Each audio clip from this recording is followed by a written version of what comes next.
He's the man. And, of course, they need people like that to misdirect this gathering awareness. And the awareness is not only coming from shows like you and people like me, it's coming from daily experience, of course, now. And they need to find a way of directing it away from seeing the real massive connections that show this is a global, not a national issue. So that's why I'm standing to get this information across. By the way, Alex, he stood and said, I want to debate on Big Brother. That's why I'm doing it. He has absolutely point-blank refused to debate with me, a fellow candidate in this election. Amazing. So bottom line, he is a change agent masquerading as the alternative. He is controlled opposition. There's a very good chance that is what this game is about. Well, there's no doubt. If you've got every top neocon, the inner circle of global neocon power, coming to his district to campaign for him because he's fighting the New World Order, I mean, this is incredibly obvious. We're going to do a behind-the-scenes discussion for PrisonPlanet.tv and Internet listeners right now. We'll be back for everybody else in just a few minutes. Stay with us. David Icke. All right. David? Yes, mate. What I'm doing now is, with a really big guest, is I just skip the breaks for the Internet audience so we don't waste any time, and we'll come back and get into other issues in just a few minutes. But we will take the bottom of the hour break in about 10 minutes, so you'll have a break then. Why don't you, right now, we'll do this before you leave on the full show, tell us about some of the websites, some of the things you're working on right now, some of the new books and videos. Okay. Go ahead and tell us about that now, David. Okay, what's happened since 9/11 particularly, but certainly in the last couple of years, there's been an explosion of interest in this whole information that I'm putting out. And when I've finished with this election, I'm going to speak in Croatia, in Romania, in Italy. Then I'm coming to America to speak in Santa Clara the last weekend in September. I've got a DVD coming out, 7 hours of what I did to 2,500 people in London at the Brixton Academy a few weeks ago. There's another interesting video coming out, 2 hours for people who are new to this, which is a presentation I did to the Oxford Union about 6 weeks ago at Oxford University. And it's interesting when you're talking to closed minds as opposed to open minds, how people have supposedly top intellect at one of the leading universities in the world. Honestly, they're babes in arms. They're babes in arms when it comes to the world as it really is. Well, I totally agree with you. What was the difference? I mean, a few palpable examples of talking to the educated idiots who are in this small, sequestered world looking at the universe through a straw versus talking to open-minded people. Well, you know, it's interesting. The more that I've traveled this journey, of course, the more subjects I've realized you've got to get some kind of understanding of to appreciate how all the pieces fit. And one area is the way the brain works.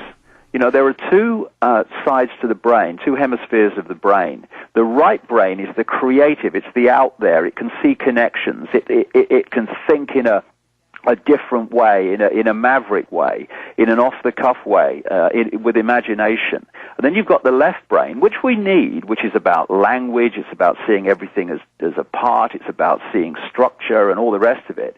And of course, when you analyze the system of what we bravely call education, it creates left brain prisoners.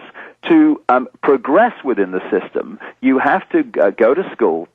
You have to take information into the left brain overwhelmingly because it's all about mathematics and language. That's the German-Prussian model of 200 years ago. The modern education model based on that was about keeping you only in the left brain, where it's basically regurgitation.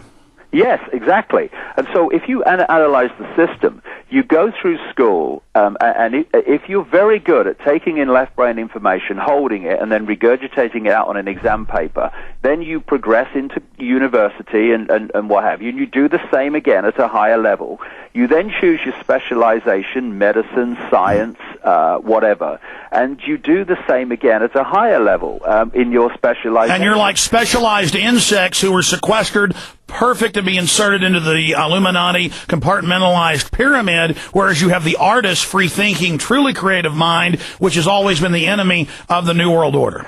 Right. And if you look at, therefore, that the system and the way it brings its people to the top of its various pyramids to run its institutions, they are people who have been very, very good at taking in left brain information and regurgitating it out on an exam paper. Boy, folks listening on InfoWars.com and watching on PrisonPlanet.tv just heard David totally switch into left-right brain science.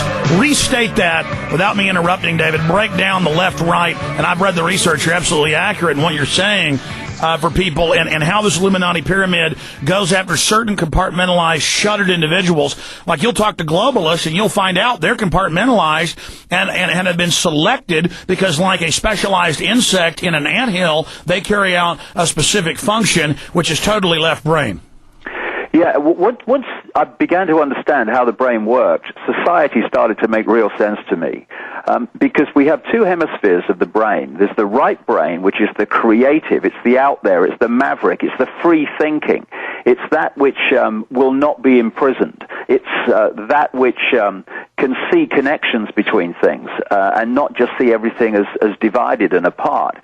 Now, the left brain really helps us function in this world because it's about language, it's about structure, and it's about the world of the five senses, if you like. And it's important. You know, we need whole brain people because if you're only right-brained, we all know people like that, they're very creative, but they can't function in this world. But there's another extreme, which is becoming a left-brain prisoner, which I have to say is where most people are, particularly those that run the system. And if you're in the left brain, you're just dealing with five-sense reality, which is a fraction of what there is to understand, and certainly a fraction of what there is to express yourself.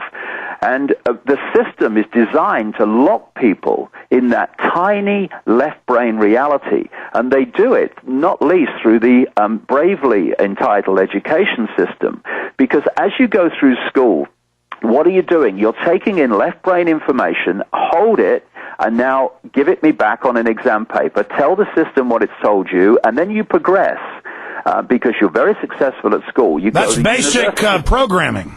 Programming, yes, it is. I mean, it's interesting, you know, Alex, that when you go through a secret society, you go up through degrees, and then when you go to university, you get a degree. Well, it's a degree of programming to a very large extent. So you go to university from school, you go through the same process of taking in left brain information and putting it out on an exam paper. You then choose your specialization of medicine, of whatever it is, science, law, all of these things. And then you go through your specialization, and to pass those exams, you do the same again. So what you've been doing all your formative life is working with left brain reality and building up the left brain to dominate your sense of reality. And it's these people who end up in the positions of power at the top of all the institutions of science and law and politics and even business. And so the system is run by left brain prisoners who are operating with a fraction of their potential of understanding reality and creativity. And therefore, we live in a left brain society. And it's interesting. Again, you know, when you understand these things, you start to see the significance of apparently things that are not connected. The British government, a few months ago, announced that it was going to introduce 500 tests, intellectual-type tests, for preschool children. And the teachers were saying, hold on a minute, when are the kids going to have time to play?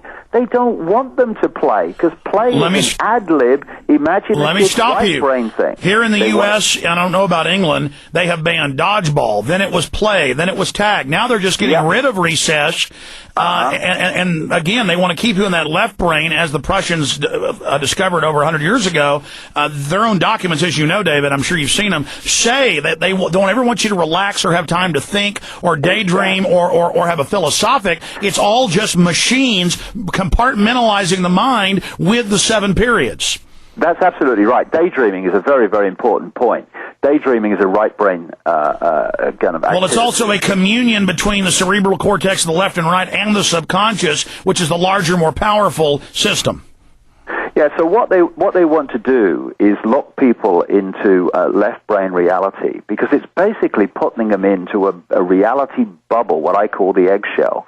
And when I went to Oxford University, of course, if you're very, very good at this left brain, give it me and I'll give it you back on an exam paper, you are considered in this left brain bewildered world to be a kind of intellectual genius. These are the people who are professors at universities who are teaching the next generation. And when I went to talk at Oxford University, it was extraordinary, the concrete minds that you see who are perceived by society to be... David Icke, we got a break. Stay there. 3-minute break. We'll be right back. Get into this, then get into the big picture, the end game with David Icke. I'm Alex Jones, prisonplanet.com. Stay with us.